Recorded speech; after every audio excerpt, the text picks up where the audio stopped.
In Washington state, on a remote ridge west of Ellensburg, a man named Mel Waters used a hole on his property as a trash dump.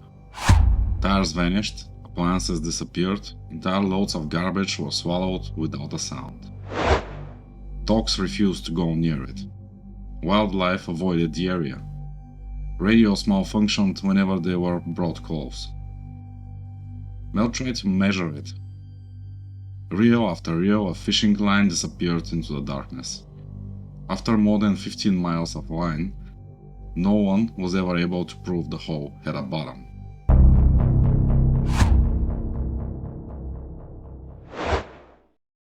The pit measured 9 feet and 9 inches across.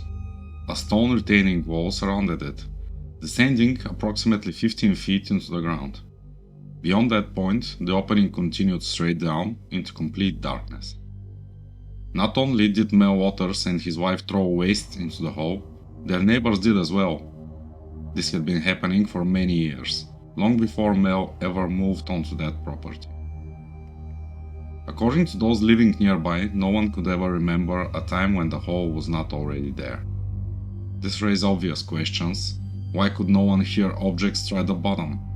Why was there no echo when sound was directed into the opening? Determined to find answers, Mel decided to measure the depth himself. As an avid fisherman, he had several spools of fishing line available. He tied a 1-pound weight to the line and lowered it into the hole. The line extended 4,500 feet, the full length of the reel, without encountering any resistance. Mel had additional spools of fishing line, each measuring 5,000 feet. He added another reel, lowering the line to nearly 10,000 feet. Still, it did not reach the bottom. Spool after spool disappeared into the darkness. No matter how much line he used, Mel was unable to find the end. By the time he ran out of fishing line entirely, more than 80,000 feet, over 15 miles, have been lowered into the hole, and there was still no sign of a bottom. While conducting these experiments, Mel noticed something else. His dogs refused to approach the hole. Since the hole was known to nearby residents, Mel asked his neighbors whether they had observed similar behavior in their animals. Every one of them said yes. One neighbor then shared a disturbing story. Not long before, his dog had died, and he disposed of the body by throwing it into the hole. This is the moment the story changes. Several days later, the dog returned. The neighbor later saw the animal running through a wooded area near the property. He recognized it immediately by the collar it was wearing. However, when he called out, the dog did not respond. It behaved as if it no longer recognized its owner at all. As these strange accounts accumulated, and as the fishing line continued to vanish into the hole without reaching an end, Mel found himself without answers. The mystery had gone beyond his abilities to explain. Mel realized he needed help understanding what the hole truly was.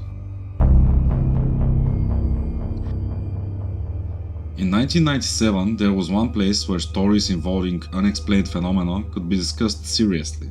Coast to Coast AM with Art Bell.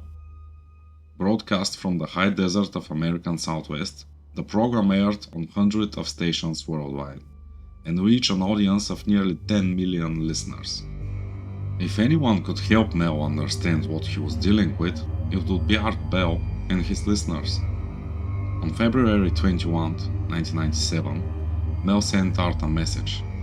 Art called him, and the story of Mel's hole was suddenly shared with the world. All right. When did you discover this hole? Well, the hole has always been there. We've been out there for a couple of years now, and the hole has been there since we've been there. It's been there since the previous owner was there, and the previous owner there was quite elderly, and I'd say he was there for a good 30, 40 years before we moved in. Wow. Over the course of several broadcasts, Mel Waters revealed more and more information about the strange opening on his land. The positive side was that people from all over the world began offering practical suggestions, using lasers to measure depth or radar equipment to determine how far the hole extended. The downside was that millions of people now knew the hole existed. Based on details Mel shared during the broadcasts, it became possible to narrow down its general location. And this detail changed everything. The day after the first show aired, Mel returned to his property, only to find the entrance blocked. The government had arrived. The US military was now aware of the hole, and they appeared to be taking control of it. Mel later explained that after the Friday night broadcast, he went back to the area and noticed helicopter activity around the property. The following day, there were even more helicopters. To him, it was clear that someone listening to the program had alerted authorities. There were clear signs that heavy machinery had been brought onto the land. Mel was told that a plane crash had occurred onto the property, yet there were no official reports, no fire, and no smoke. Despite this, he was informed that he could not access his land until the supposed crash had been fully investigated. When Mel asked to speak with whoever was in charge, he was approached by a man dressed in civilian clothing. The man told him that the land was not necessarily his anymore, and that it would be very easy for authorities to claim they had discovered a drug operation on the property if Mel refused to cooperate. Mel threatened to contact the press. The man responded calmly, telling him to go ahead. No one would believe the story. According to Mel, the man implied that only Art Bell and his audience would take it seriously. A few days later, Art Bell called Mel again for an update. During this conversation, Mel reported that a neighbor had witnessed a dark beam rising from the hole and extending up into the clouds, darker than anything he had ever seen.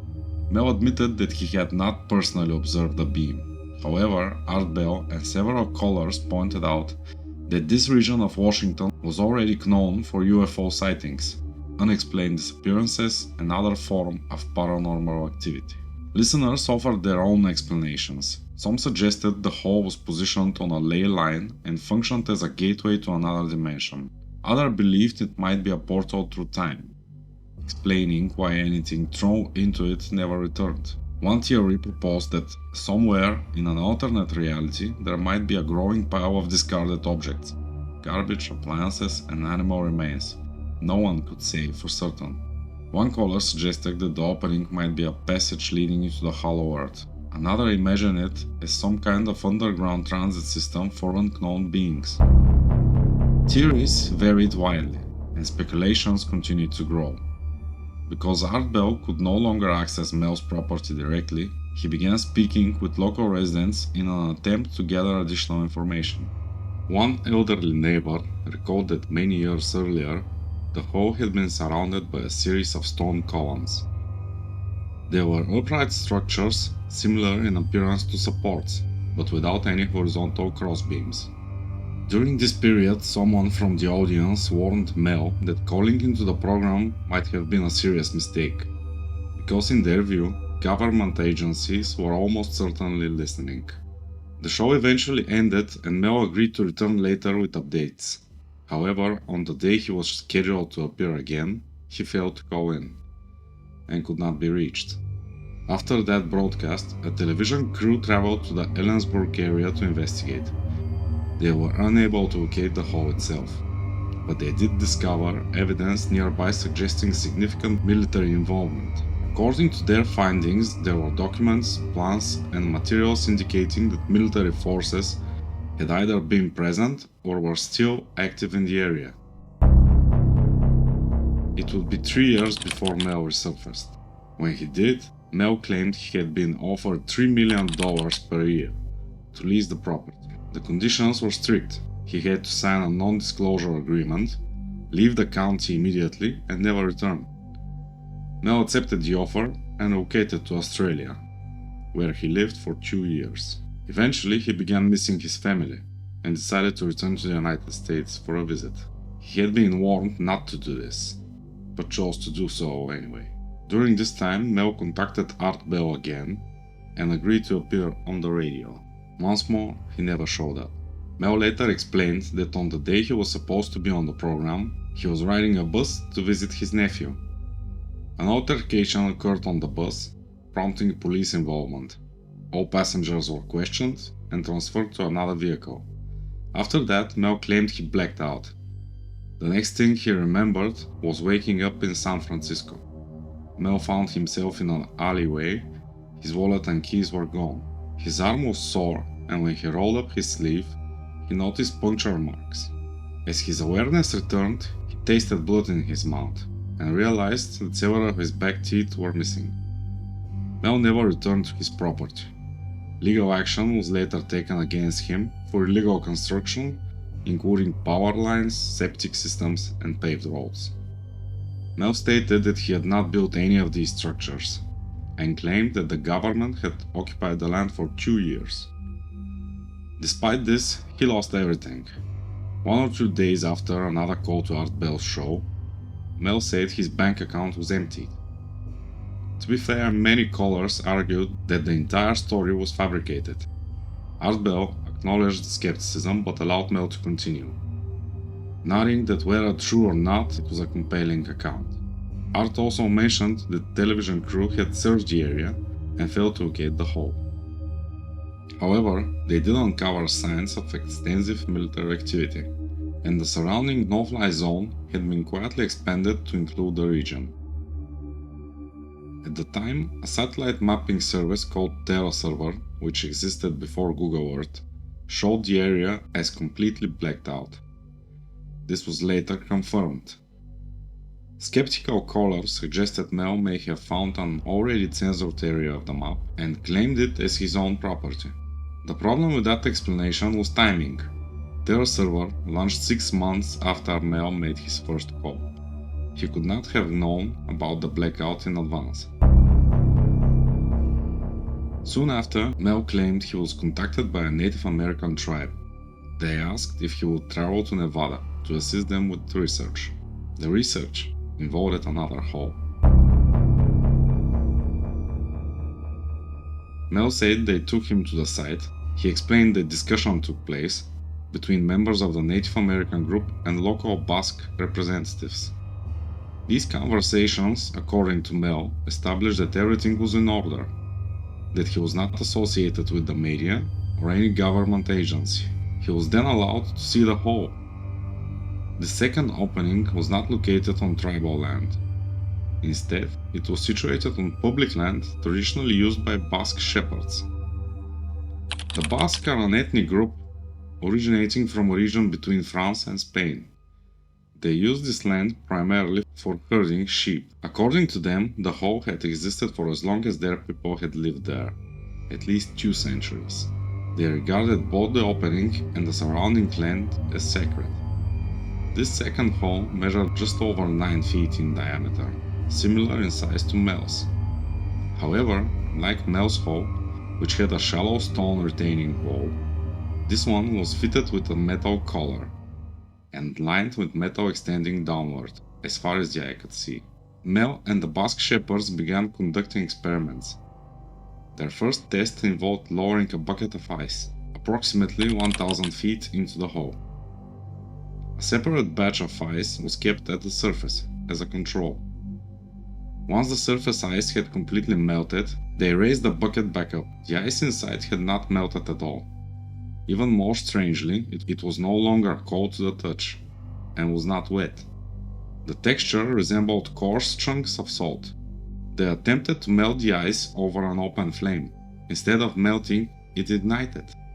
Not only did it burn, it continued burning for months. Further tests followed. Different quantities of ice were lowered in the hole. Roughly 2/3 of the time, the ice behaved normally. The remaining 1/3 of the time, it underwent the same transformation. At this point, one of the Basque men volunteered to descend into the hole himself. After discussion, it was agreed that this was too dangerous. Instead, they chose to lower a sheep. This is the point where many listeners, including Art Bell himself, began to question whether the story had gone too far. What followed was the most disturbing account Mel ever shared. The event left a profound impression on those present. The sheep resisted strongly, attempting to escape its crate, as it was brought closer to the opening. The crate was lowered to a depth of 1,000 feet. At that point, all movement stopped. those above reported sensing a faint humming. After 30 minutes, the crate was raised back to the surface. There was no movement. The ship appeared outwardly normal, but it was dead. The Basque, being experienced shepherds, proceeded with an examination. Upon opening the animal, they immediately noticed that it appeared to have been cooked internally. Occupying nearly the entire body cavity was what Mel described as a massive tumor. Then the tumor began to move. When it was cut open, something unexpected was revealed inside. Mel described it as a seal-like creature, similar in size to a newborn seal. The creature's most disturbing feature was its eyes, which appeared human. The man observed the creature as it crawled toward the edge of the table.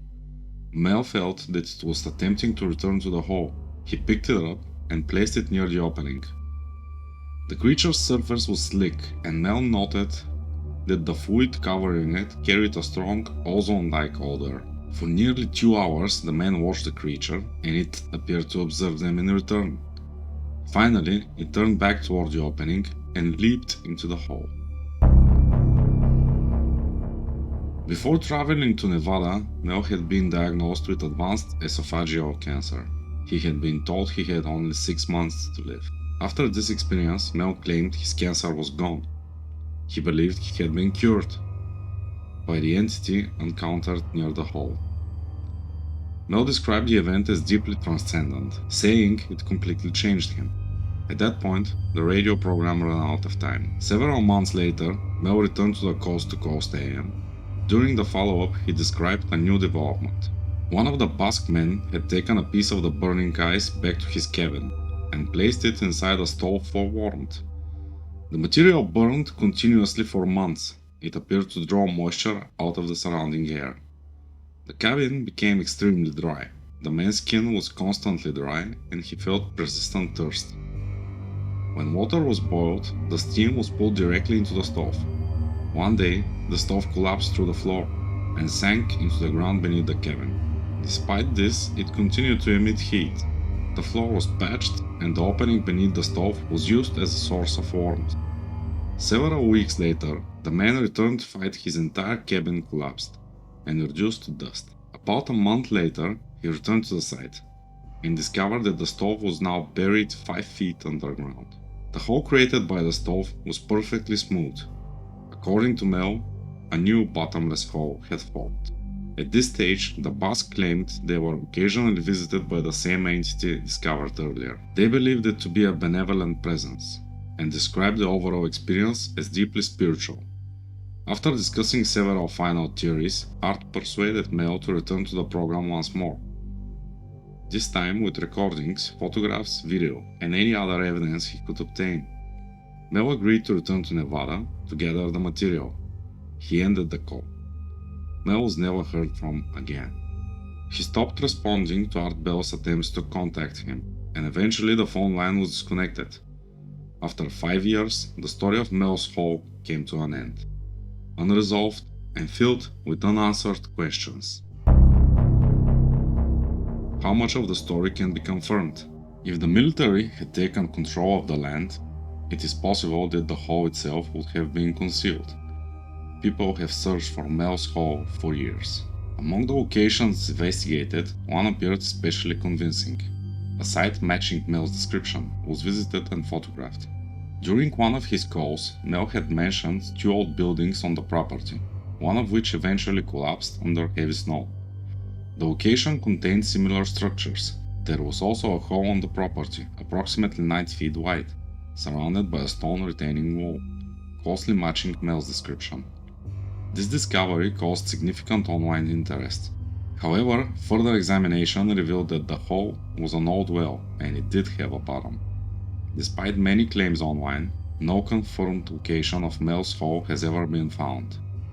As for Mel himself, his identity remains uncertain. There is no public record of a man named Mel or Melvin Waters living in the area. Some have suggested that he used a pseudonym to protect himself. One of the most significant challenges to the story credibility is the complete lack of photographic evidence. Over the course of multiple broadcasts, Art Bell reportedly asked Mel to provide images. Each time, Mel offered explanations. That he had forgotten to take the photographs, that cameras failed near the hole due to interference, or that recordings existed but were not immediately accessible. To Mel's credit, he never attempted to monetize the story. If the account were fabricated, he could have easily profited by selling books, merchandise, or manufactured evidence. He never did any of that. Skeptics argue that the narrative grew more extreme over time, suggesting that Mel eventually abandoned the story because it became too difficult to sustain. Supporters counter that over nearly 5 years of appearances, Mel's key details remained strictly consistent. Art Bell challenged him repeatedly, often attempting to expose contradictions, yet none were ever clearly established. From a geological standpoint, a shaft existing many miles into the earth would be structurally impossible. Any natural cavity of such depth would collapse under its own weight, unless the hole was not a conventional geological formation at all. The only verified attempt to probe extreme depths, the Kola super deep borehole, reached just over 12 kilometers, and even that project encountered conditions so extreme that drilling had to be abandoned, as explored in another unknown file on this channel.